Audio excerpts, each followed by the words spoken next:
जय हिंद साथियों, आपके अपने प्यारे यूट्यूब चैनल आपन रामनगरी में ढेर सारा स्वागत है। साथियों, आज हम लोग नीति आयोग के बारे में चर्चा करेंगे। उसकी स्थापना, कार्य शक्तियाँ एवं अन्य महत्वपूर्ण बातों पर विस्तार पूर्वक चर्चा करेंगे। 13 अगस्त 2014 को नरेंद्र मोदी जी की सरकार ने 65 वर्ष पुराने योजना आयोग को भंग कर इसके स्थान पर एक नए निकाय की निकट भविष्य में स्थापना की घोषणा की। उसी के अनुरूप 1 जनवरी 2015 को NITI Aayog, national institute for transforming India की स्थापना योजना आयोग के उत्तराधिकारी के रूप में की। नीति आयोग योजना आयोग की ही तरह भारत सरकार के एक कार्यकालीय संकल्प केंद्रीय मंत्रिमंडल द्वारा सृजित निकाय है। इस प्रकार यह ना तो संवैधानिक है, ना ही वैधानिक निकाय है। दूसरे शब्दों में यह एक गैर संवैधानिक अथवा संविधानेतर निकाय है। साथ ही यह एक गैर वैधानिक, संसद के किसी अधिनियम द्वारा अधिनियमित नहीं है। नीति आयोग भारत सरकार के नीति निर्माण का शीर्ष प्रबुद्ध मंडल अर्थात थिंक टैंक है, जो निदेशकीय एवं नीतिगत दोनों प्रकार के इनपुट प्रदान करता है। भारत सरकार के लिए रणनीतिक एवं दीर्घकालीन नीतियों एवं कार्यक्रमों का प्रकल्प तैयार करते हुए नीति आयोग केंद्र एवं राज्यों को प्रासंगिक तकनीकी सलाह भी देता है। योजना आयोग युग की पहचान है। नीतियों का केंद्र से राज्य को एक तरफा प्रवाह है, जो कि अब राज्यों के वास्तविक एवं सतत भागीदारी से प्रतिस्थापित हो गया है। पूर्व के आदेश एवं नियंत्रण दृष्टिकोण में परिप्रेक्ष्यात्मक बदलाव के रूप में नीति आयोग अब विविध वैचारिक दृष्टिकोणों को संघर्षवादी रुख नहीं अपनाकर सहयोगात्मक स्थिति में समायोजित करता है। संघवाद की भावना के अनुरूप नीति की अपनी नीतिगत सोच भी आधार से शीर्ष न होकर शीर्ष से आधार दृष्टिकोण के आधार पर रूपायित की गई है। योजना आयोग के स्थान पर नीति आयोग की स्थापना का कारण स्पष्ट करते हुए भारत सरकार ने कुछ महत्वपूर्ण राय व्यक्त की, जिनमें भारत पिछले 6 दशकों के अंदर एक परिप्रेक्ष्यात्मक बदलाव से गुजरा है। राजनीतिक, आर्थिक, सामाजिक, प्रौद्योगिकीय, साथ ही जनसांख्यिकी के रूप में। इस बीच राष्ट्रीय विकास में सरकार की भूमिका भी समानांतर रूप में विकसित या परिवर्तित होती गई है। बदलते समय के साथ संगति बैठाते हुए भारत सरकार ने पूर्ववर्ती योजना आयोग के स्थान पर नीति आयोग की स्थापना भारत की जनता की आवश्यकताओं एवं आकांक्षाओं की पूर्ति बेहतर ढंग से करने के उद्देश्य से की। नई संस्था विकासात्मक प्रक्रिया के लिए उत्प्रेरक के रूप में कार्य करेगी। सार्वजनिक क्षेत्र या भारत सरकार के सीमित दायरे से बाहर जाकर विकास के प्रति एक समग्र दृष्टि अपनाते हुए एक सामर्थ्यपूर्ण वातावरण को निर्मित एवं पुष्ट करेगी। इसके निर्माण के आधार भी होंगे राष्ट्र के विकास में राज्य की बराबर की भागीदारी के रूप में सशक्त भूमिका, सहकारी संघवाद के सिद्धांत को कार्य रूप में परिणत करेगा। आंतरिक एवं बाह्य संसाधनों के एक ज्ञान केंद्र, जो कि सुशासन के सर्वोत्तम प्रचलनों के कोष या भंडार के रूप में तथा एक प्रबुद्ध मंडल या थिंक टैंक के रूप में कार्य करते हुए सरकार के सभी स्तरों पर ज्ञान तथा रणनीतिक विशेषज्ञता प्रदान करेगा।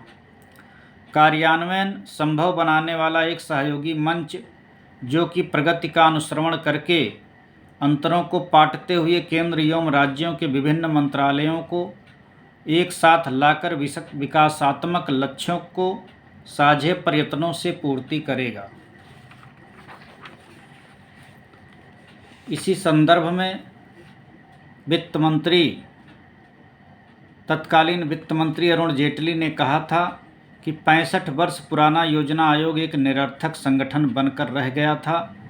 यह आदेशात्मक आर्थिक व्यवस्था के लिए तो प्रासंगिक था, लेकिन अब नहीं। भारत एक विविधतापूर्ण देश है और इसके अनेक प्रांत अपनी ताकतों एवं कमजोरियों के साथ आर्थिक विकास के विभिन्न चरणों में हैं। इस संदर्भ में सबके लिए समान नीति वाला आर्थिक नियोजन अब हमारे लिए पुराना पड़ चुका है। यह भारत को आज की वैश्विक अर्थव्यवस्था में प्रतिस्पर्धात्मक नहीं बना सकता।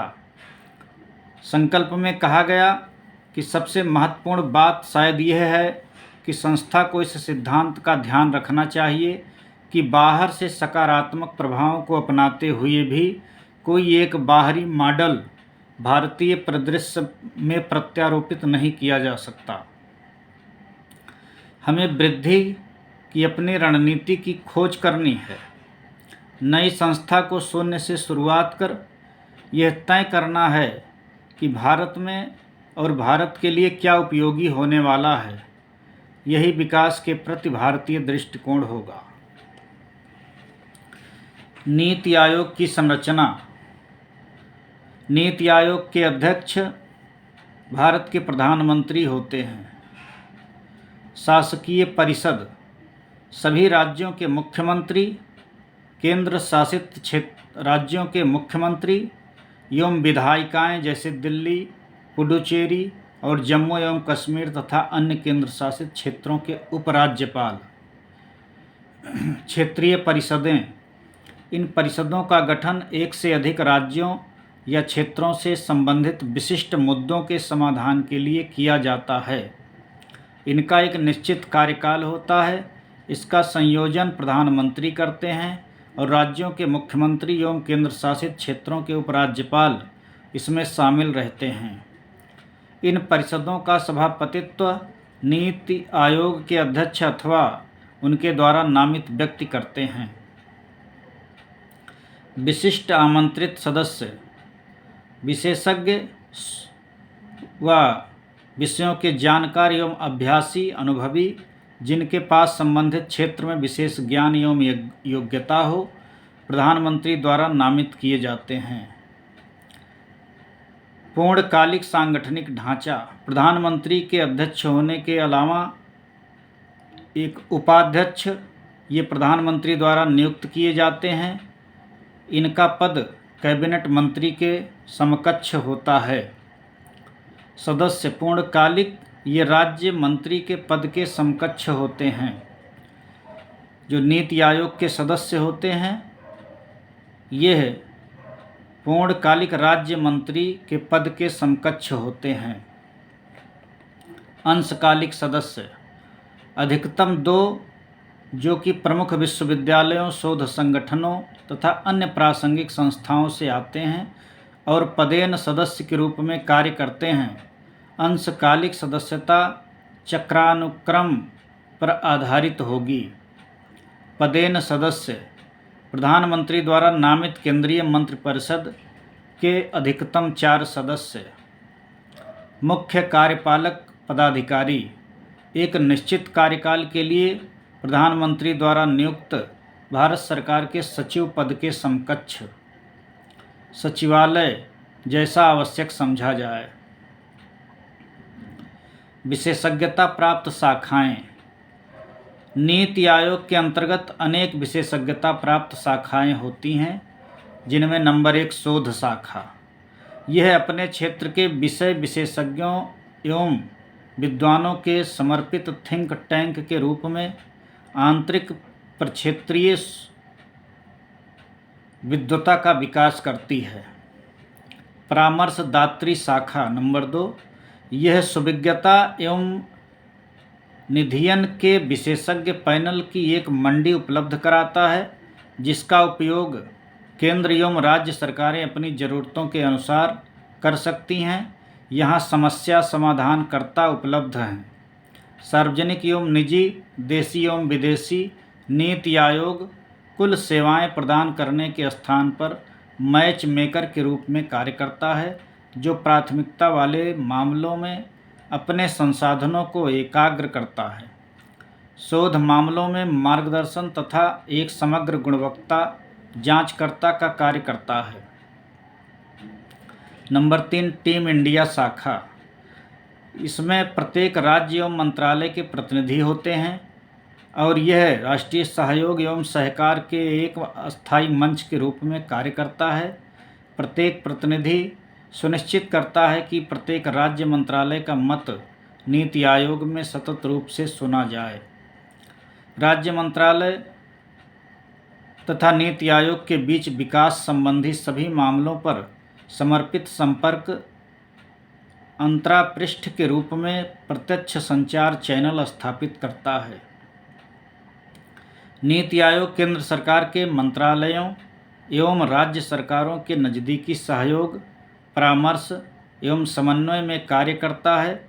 यह केंद्र एवं राज्य सरकारों के लिए अनुशंसाएं करता है, लेकिन निर्णय लेने एवं लागू करने की जिम्मेदारी उन्हीं पर होती है। नीति आयोग का उद्देश्य। राष्ट्रीय उद्देश्यों के आलोक में राज्यों की सक्रिय सहभागिता से राष्ट्रीय विकास प्राथमिकताओं एवं रणनीतियों के प्रति साझा दृष्टिकोण का विकास, सहकारी संघवाद स्थापित करने के लिए सतत आधार पर राज्यों के साथ संरचित सहयोग, पहलों एवं प्रक्रियाओं को बढ़ावा देना, यह मानते हुए कि मजबूत राज्य ही मजबूत देश का निर्माण कर सकते हैं। ग्राम स्तर पर विश्वसनीय योजनाओं के सूत्रण के लिए प्रक्रियाओं का विकास, इन्हें सरकार के उच्चतर स्तरों तक उत्तरोत्तर युक्त करते जाना, यह सुनिश्चित करना कि जो भी क्षेत्र विषय इससे संदर्भित किए जाते हैं आर्थिक रणनीति एवं नीति में राष्ट्रीय सुरक्षा हित में शामिल रहें। हमारे समाज के उन वर्गों का विशेष रूप से ध्यान रखना जो कि आर्थिक प्रगति से पर्याप्त रूप से लाभान्वित नहीं हुए हैं। रणनीतिक एवं दीर्घकालीन नीति एवं कार्यक्रम रूपरेखा एवं पहल को डिजाइन करना और उनकी प्रगति एवं सक्षमता का अनुश्रवण करना, प्रमुख हितधारकों एवं राष्ट्रीय एवं अंतर्राष्ट्रीय समान सोच वाले थिंक टैंक, साथ ही शैक्षिक एवं नीतिगत शोध संस्थानों के बीच साझेदारी को प्रोत्साहित करना एवं आवश्यक सलाह देना। राष्ट्रीय एवं अंतर्राष्ट्रीय स्तर के विशेषज्ञों, अभ्यासियों एवं अन्य साझेदारों के सहयोगी समुदाय के माध्यम से ज्ञान, नवाचार एवं उद्यमितापूर्ण समर्थक प्रणाली का सृजन करना। कार्यक्रमों एवं पहलों के कार्यान्वयन का सक्रिय रूप से अनुश्रवण एवं समीक्षा करना, साथ ही जरूरी संसाधनों की पहचान करना जिससे कि वितरण की सफलता की संभावना को मजबूती प्रदान की जा सके। प्रौद्योगिकी उन्नयन तथा कार्यक्रमों एवं पहलों के कार्यान्वयन के लिए क्षमता निर्माण पर एकाग्रता। राष्ट्रीय विकास एजेंडा तथा उपर्युक्त उद्देश्यों के कार्यान्वयन के लिए जरूरी गतिविधियों को अपने हाथ में लेना।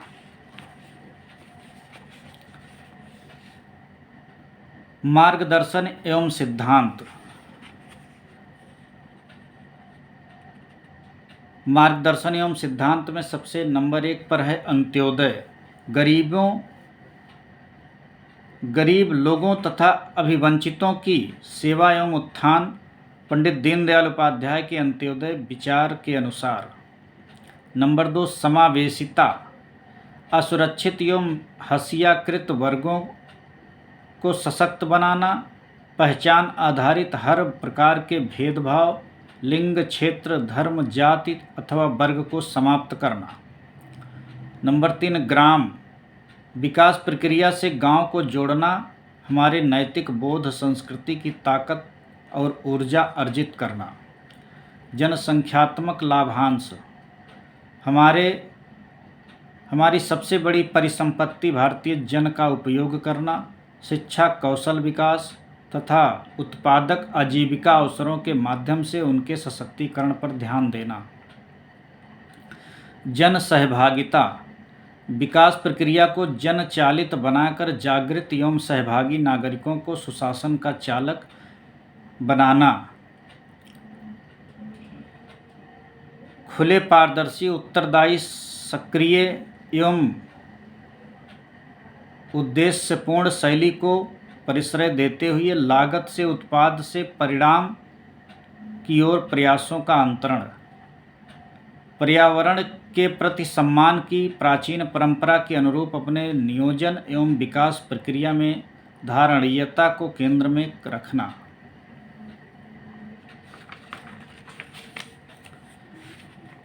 नीति आयोग की आलोचना।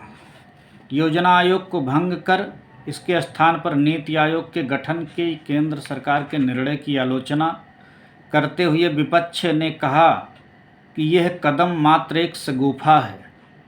विपक्षी दलों ने आशंका व्यक्त की कि नए निकाय से भेदभाव की प्रवृत्ति बढ़ेगी, क्योंकि कॉरपोरेट जगत का नीति निर्माण में दखल बढ़ेगा। सीपीआई-एम नेता सीताराम येचुरी ने नीति आयोग की स्थापना को अनीति और दुर्नीति कहा। श्री येचुरी ने कहा, केवल संज्ञा बदलने और शोबाजी से कोई उद्देश्य नहीं सधेगा। देखना है कि सरकार की इस संस्था को लेकर क्या योजना है। अगर सरकार वर्ष 2015 के पहले दिन लोगों को इस शगुफे से ही तोहफा देना चाहती है, तब तो अधिक कुछ कहने को नहीं है।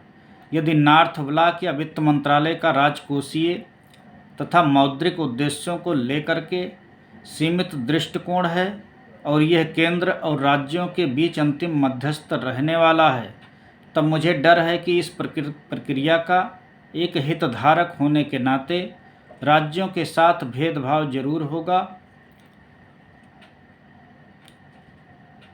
वरिष्ठ सीपीआई नेता गुरुदास दास गुप्ता ने कहा कि योजना आयोग को भंग कर नई संस्था खड़ी करने से अर्थव्यवस्था की अनियमितता की ओर जाएगी। यह केवल नाम बदलना भर नहीं है। योजना आयोग इसलिए भंग किया जा रहा है कि उनका नियोजन में ही विश्वास नहीं है।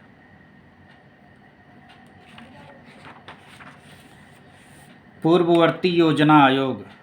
पूर्ववर्ती योजना आयोग की स्थापना मार्च 1950 में भारत सरकार के एक कार्यपालिका संकल्प द्वारा की गई थी, जो कि 1946 में गठित सलाहकार योजना बोर्ड की सिफारिश के अनुरूप थी। इस बोर्ड के अध्यक्ष केसी नियोगी थे। इस प्रकार योजना आयोग भी ना तो संवैधानिक ना ही वैधानिक निकाय था। भारत में यह सामाजिक आर्थिक विकास के लिए नियोजन का शीर्ष अंग था। कार्य। पूर्ववर्ती योजना आयोग का मुख्य कार्य देश के भौतिक, पूंजी एवं मानव संसाधन का आकलन कर उनकी समृद्धि की संभावना की तलाश करना। नंबर 2, देश के संसाधनों का सबसे प्रभावी एवं संतुलित उपयोग के लिए योजना का सूत्रण करना। नंबर 3, प्राथमिकताओं का निर्धारण और उन चरणों को परिभाषित कर जिनमें योजनाओं को कार्यान्वित करना है। आर्थिक विकास को धीमा करने वाले कारकों की पहचान करना। योजना के प्रत्येक चरण के सफल कार्यान्वयन के लिए जरूरी मशीनरी की प्रकृति का निर्धारण करना। योजना को लागू करने में हुई प्रगति का समय समय पर मूल्यांकन करना तथा जरूरी समायोजनों की अनुशंसा करना। गठन। पूर्ववर्ती योजना आयोग के गठन सदस्यता के संदर्भ में भारत के प्रधानमंत्री योजना आयोग के अध्यक्ष हुआ करते थे। वही आयोग की बैठकों की अध्यक्षता करते थे। आयोग का एक उपाध्यक्ष होता था, जो कि आयोग का वास्तविक प्रमुख होता था, अर्थात पूर्णकालिक कार्यात्मक प्रमुख। पंचवर्षीय योजना को तैयार कर उसका प्रारूप केंद्रीय मंत्रिमंडल को सौंपने की जिम्मेदारी उसी की थी। उसकी नियुक्ति एक निश्चित कार्यकाल के लिए केंद्रीय मंत्रिमंडल द्वारा की जाती थी और उसे कैबिनेट मंत्री का दर्जा प्राप्त होता था। हालांकि वह मंत्रिमंडल का सदस्य नहीं होता था। वह मंत्रिमंडल की बैठकों में आमंत्रित किया जाता था बिना मत देने के अधिकार से। कुछ केंद्रीय मंत्री आयोग के अंशकालिक सदस्य के रूप में नियुक्त होते थे। वैसे वित्त मंत्री एवं योजना मंत्री आयोग के पदेन सदस्य होते थे। आयोग के 4 से 7 पूर्णकालिक विशेष सदस्य भी हुआ करते थे, जिन्हें राज्य मंत्री का दर्जा प्राप्त रहता था। आयोग का एक सदस्य सचिव होता था, जो कि एक वरिष्ठ IAS पदाधिकारी होता था। आयोग में राज्यों का किसी भी तरह का प्रतिनिधित्व नहीं था, इसीलिए योजना आयोग पूर्णतः केंद्र द्वारा गठित एक संस्था थी। राष्ट्रीय विकास परिषद 1 जनवरी 2016 को यह समाचार मिला कि मोदी सरकार ने राष्ट्रीय विकास परिषद को भंग करने या समाप्त करने तथा इसकी शक्तियों को नीति आयोग में समाहित करने का निर्णय लिया है, लेकिन अक्टूबर 2019 तक इस आशय का कोई संकल्प पारित नहीं हुआ। यह भी अनिवार्य रूप से उल्लेखनीय है कि NDC की आखिरी बैठक 57वीं 27 दिसंबर 2012 को 12वीं योजना 2012 से 17 को स्वीकृत करने के लिए हुई थी। NDC की स्थापना अगस्त 1954 में भारत सरकार के एक कार्यपालिकीय संकल्प द्वारा की गई थी, जिसकी अनुशंसा प्रथम पंचवर्षीय योजना ड्राफ्ट आउटलाइन में की गई थी। पूर्ववर्ती योजना आयोग की तरह न तो यह संवैधानिक निकाय है, न वह ही वैधानिक निकाय।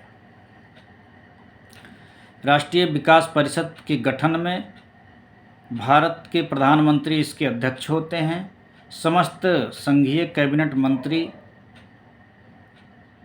सभी राज्यों के मुख्यमंत्री, सभी संघीय क्षेत्रों के मुख्यमंत्री / प्रशासक, योजना आयोग नीति आयोग के सदस्य, योजना आयोग नीति आयोग के सचिव ही NDC अर्थात राष्ट्रीय विकास परिषद के सचिव के रूप में कार्य करते हैं। इससे प्रशासनिक एवं अन्य सहायता योजना आयोग द्वारा प्रदान की जाती है।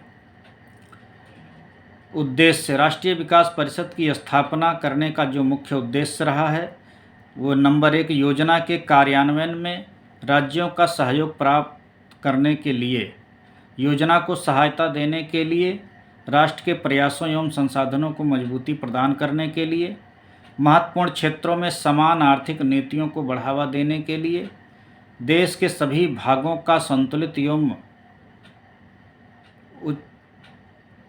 उन्नयन विकास सुनिश्चित करने के लिए। कार्य: राष्ट्रीय योजना आयोग की तैयारी के लिए दिशा निर्देश निर्धारित करना,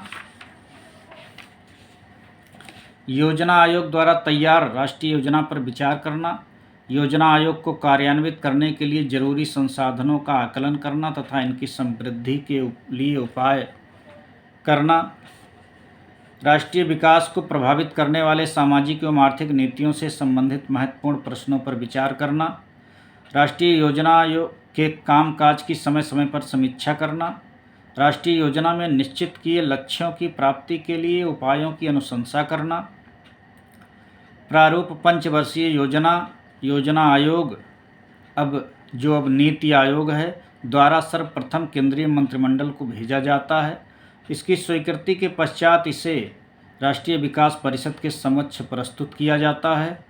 इसकी स्वीकृति के लिए इसके बाद प्रारूप योजना संसद के समक्ष प्रस्तुत की जाती है।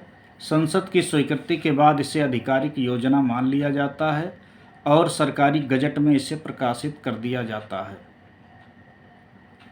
साथियों, हम लोग नीति आयोग के बारे में व पहले की पूर्ववर्ती योजना आयोग के बारे में व राष्ट्रीय विकास परिषद के गठन, कार्य एवं शक्तियों के बारे में विस्तार पूर्वक चर्चा कर रहे थे। हमें उम्मीद है कि आपको इस वीडियो के माध्यम से इन आयोगों के बारे में बेहतर जानकारी प्राप्त होगी। साथियों, आप अपना सुझाव कमेंट बॉक्स में ज़रूर साझा करिएगा।